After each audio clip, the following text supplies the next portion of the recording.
Assalamualaikum warahmatullahi wabarakatuh. Selamat datang di Jalan Sejarah. Pada video kali ini, saya akan membawakan materi tentang manusia pertama, ternyata dari Indonesia. Turunnya Nabi Adam ke bumi menurut berbagai kitab suci.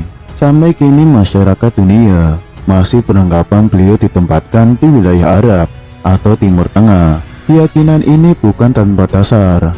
Menimbang berbagai agama telah lahir di daratan ini, dibuktikan banyak peninggalan yang ada di sana. Sampai sekarang bisa kita saksikan. Apakah benar Nabi Adam hidup dan berkembang pada wilayah Timur Tengah sebagai manusia yang memiliki akal dan penalaran yang logis? Sepertinya Nabi Adam akan sulit hidup di daratan tandus, gersang, mengingat beliau masihlah makhluk yang dikasihi Tuhan. Rasa sayang sang pencipta logisnya menempatkan dirinya di wilayah setengah surga, daerah banyak berbagai tumbuhan dan buah serta air yang mengalir.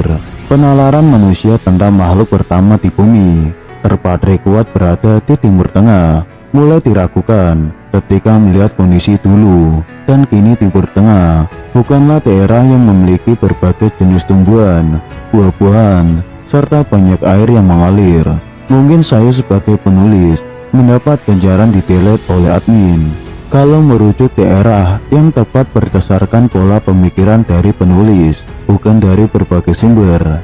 Penemuan fosil manusia purba tertua di dunia menjadi bukti tak terbantahkan daerah asal Nabi pertama tinggal ternyata terdapat di wilayah yang banyak ditumbuhi berbagai jenis tanaman, banyak buah, dan banyak air mengalir.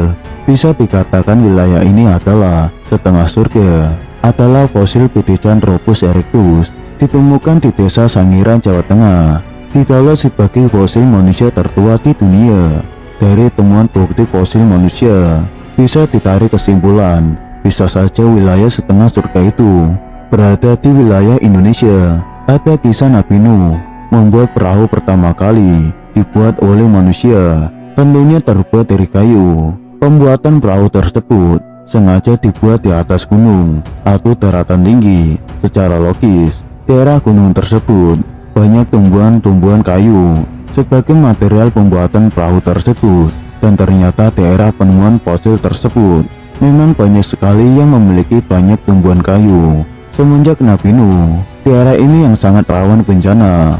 Air bah begitu besar hingga menutupi daratan. Bencana besar di wilayah leluhur manusia menimbulkan eksotis besar-besaran. Adalah cerita Ratu Balkis dan Nabi Sulaiman. Seperti penulis terdahulu merujuk pada tempat wilayah Indonesia atau Jawa merupakan tanah leluhur yang rawan diporak-porandakan berbagai bencana. Anehnya, dari bukti-bukti yang ada, mereka masih saja meyakini wilayah Timur Tengah lah sebagai tempat kejadian tentang negeri Sabah.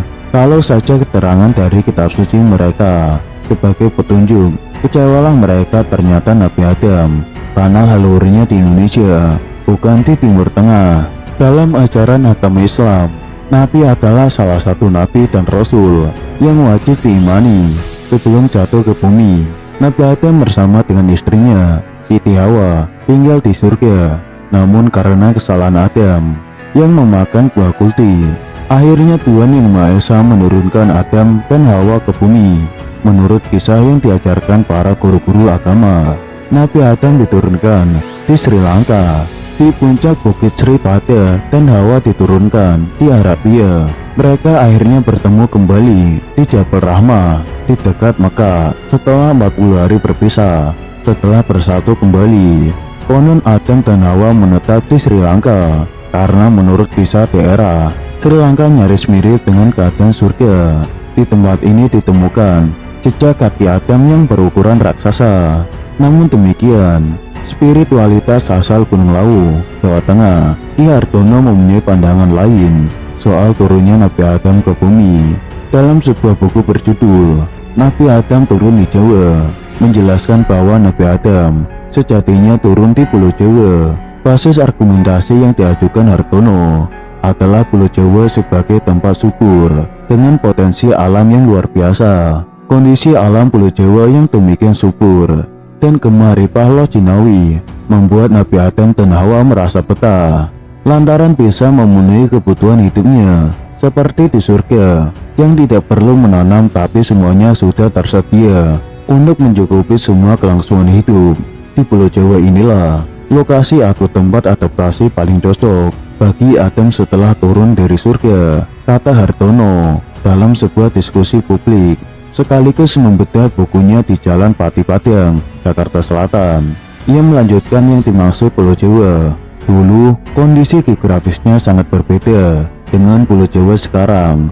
Jawa, lanjut Hartono, saat itu adalah satu kesatuan pulau yang membentang cukup luas. Pulau Sumatera, Kalimantan, Bali, dan Semenanjung Melayu menjadi satu kesatuan integral di Pulau Jawa. Namun seiring dengan terjadinya bencana alam, banjir dan letusan gunung berapi, Pulau Jawa besar tersebut terpecah-pecah menjadi banyak pulau seperti Kalimantan, Malaysia atau Melayu, Sumatera dan Bali. Saat banjir tiba, sebagian orang Melayu melarikan diri dan kata Melayu itulah yang dijadikan sebagai nama suku dan kawasan tempat di negara Malaysia, sambung Hartono. Masih kata Hartono, Nabi Adam merupakan perintis bangsa atau benua Lemuria. Dalam sejarah masa lampau, bangsa Lemuria dapat tampil sebagai bangsa unggul karena mempunyai sumber daya alam, berteknologi maju, dan mempunyai kepercayaan kepada Tuhan yang kuat. Jika bangsa Indonesia ingin maju seperti bangsa Lemuria, maka tidak ada pilihan lain kecuali harus didukung kepemimpinan mumpuni serta dipimpin oleh seseorang yang memadukan kemampuan logika dan ketaatan kepada Sang Pencipta. Sayangnya, kolaborasi kekuatan batin dan logika belum terintegrasi dalam diri pemimpin bangsa Indonesia sekarang, tanda Hartono. Di tepi lain, mantan Ketua Partai Rakyat Demokratik atau PRT, Haris Rusli Moti, menambahkan bahwa uraian yang disampaikan spiritualitas Gunung Lawu Ki Hartono bukanlah persoalan mistik dan klinik. Menurut Haris, apa yang disampaikan Hartono adalah sebagai upaya mengembalikan jati diri bangsa, sebab selama kependudukan Belanda di tanah air, jati diri bangsa Indonesia telah direnggus dan dikikis habis. Karena itulah pengenalan terhadap tradisi harus terus dilakukan bertahap. Ini bukan klinik, kita perlu gali jati diri bangsa, sebab dengan mengetahui jati diri bangsa, kita dapat membenahi Indonesia, tandasnya.